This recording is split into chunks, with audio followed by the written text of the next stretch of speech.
Todd didn't need to look at the pictures again.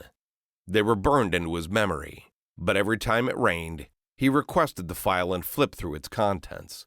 He had to be missing something. He sighed again, leaned forward, and opened the folder.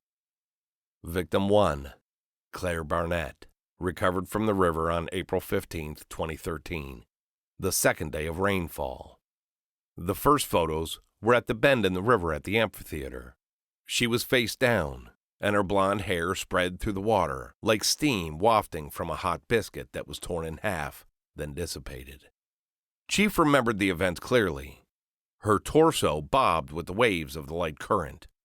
The next few photos were of crews pulling her out of the water. Todd recalled that he himself set up a blue flexible wall around Claire's body to hide her from bystanders. The rest of the photos were close-ups of different parts of her body. From her feet to her stomach, there were no visible cuts or lacerations. Her shins had bruises from when she kicked her murderer as she fought for her life. There were bruises on the sides of her neck and across her shoulders, and a solid ring around her neck where something strangled her.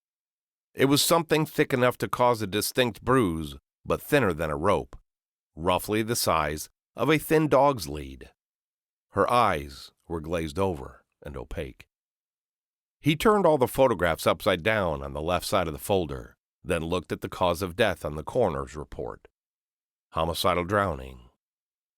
He flipped back to the photo that showed the bruises on the sides of her neck and cupped his hands towards the photo. The left side of her neck, as Todd viewed the photo, had a single bruise. The right side had 4 bruises.